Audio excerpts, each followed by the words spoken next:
is an avid deconstructor of poetry, gender, and just about anything else. She identifies as tropical goth. Carmella!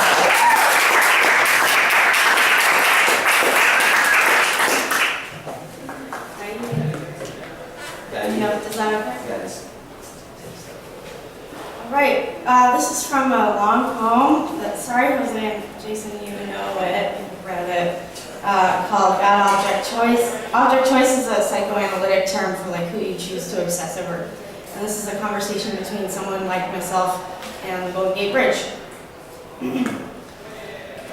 Everything in your life that you thought was orderly is disorderly.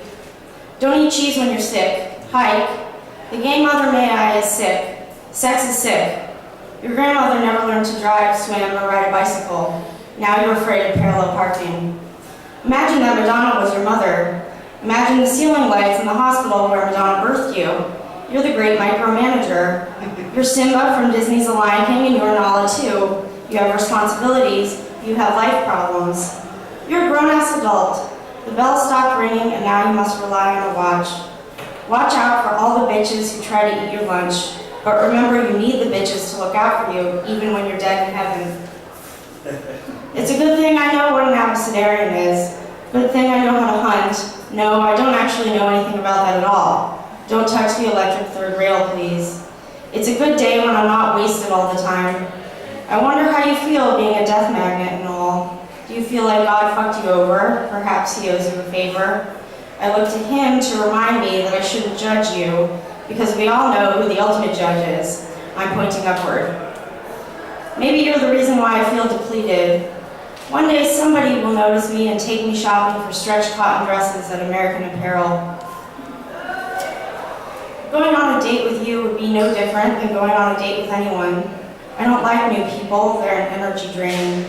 I have to fake orgasms and pretend that I cook myself meals. I'm coughing up a lung over here. I have trouble saying no, but also trouble saying yes, and maybe is rude, so I prefer not to speak at all. You're detail-oriented, and I congratulate you on that. The abbreviation for big fucking deal is BFD, obviously. You probably never check the CLW4W ads, do you? I know, because you've never responded to mine. I've been reflecting on how you made fun of me at a party and said my skirt made me look like I had a boner. But I did have a boner. I just got this Brazilian wax and now I'm so fucking horny all the time. I've been thinking about fucking a straight man for money. I bet you do that all the time. Can you give me advice? I tipped a stripper last night, but I placed the bill awkwardly. I should have put the dollar several inches lower on her bra strap. I ruined it. I always ruin everything. My all-time favorite dream of all time had you in it, but you dumped me via text message like Russell Brand dumped Katy Perry. You asshole.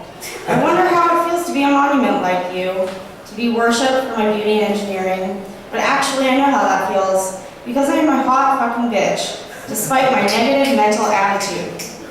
When someone looks at me, they can't tell I'm immoral. I'm a liar and a committer of unemployment fraud.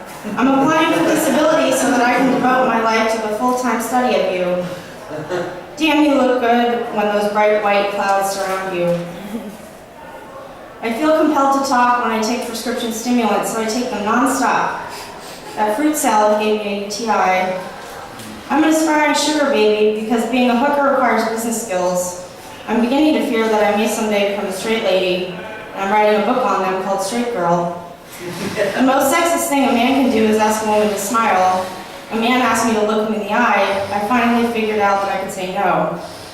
Now I like being called mean names while I'm getting laid, and I like it when you order for me at the restaurant.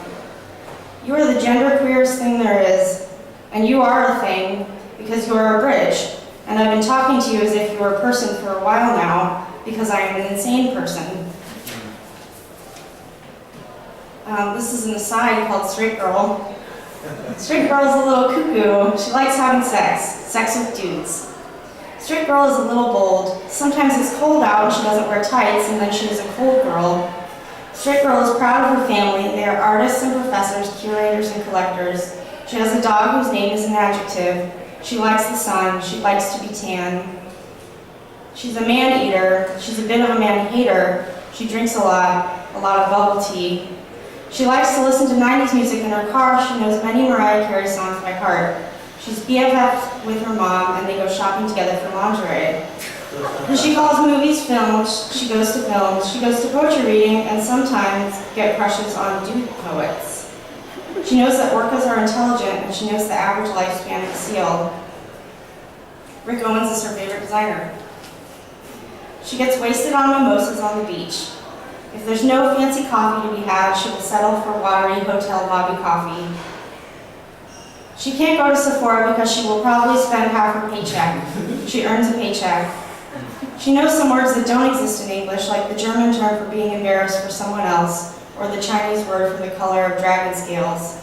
She just found out about kombucha, and now she's reading the book Wild Fermentation.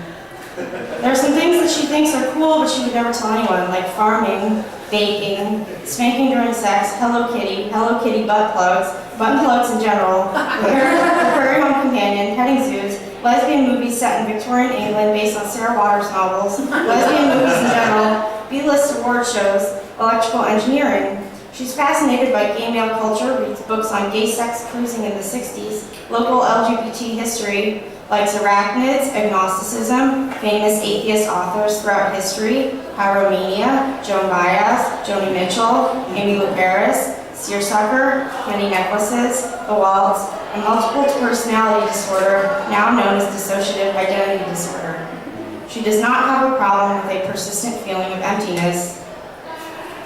Here's the last section of graphic another choice. I'm beginning to despise everything and every person around me as I lie on this grassy knoll.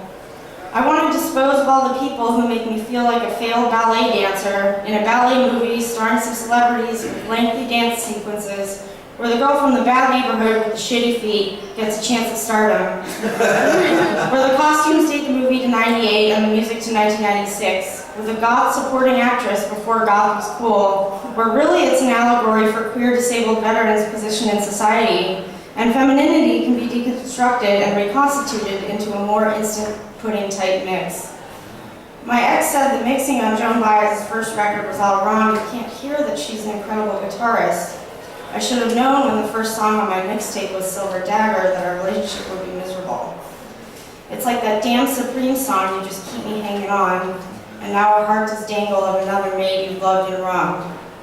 I see you at the karaoke bar with swarms of women around you, and you come up to me and tell me that you're a terrible BO.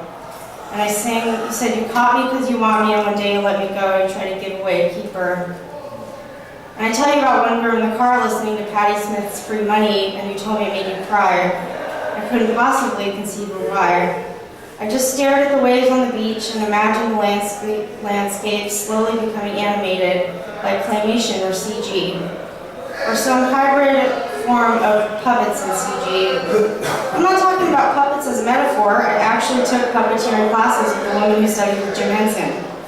Our first scene starred puppet clad in red sequins with a large bust and a slow shower of feathers, while Portishead's Only You played from another room. So what do you make of all this? You should lie on that couch like for psychoanalysis, and we'll talk about my novel as if it were a dream. Let's use some sexist framework to discuss my masterpiece. Then let's bring in the French feminists and deconstruct our misogynist interpretation, and even call upon the Jungians and those assholes that believe in transactional analysis. You see, people want to make sense of the mess. They want to clean up the train tracks to prevent further accidents. Can you blame them? They want their ducks in a row and not all their eggs in one basket for fear that they're barking up the wrong tree or something similar. I've got an idiom dictionary. I know the stars are misaligned again. They are fucking up my astrological chart, my celestial situation. Stars are not toys. Don't fuck with my destiny, bro. What color is that flare out above the ocean above our sinking ship? I can no longer see color. All light is just light, and a crystal is just a fashionable rock. Let's go to the rock store and spend some money. I don't know what it's like to wake up next to you anymore. I only know what it's like when we wade in water. Thank you.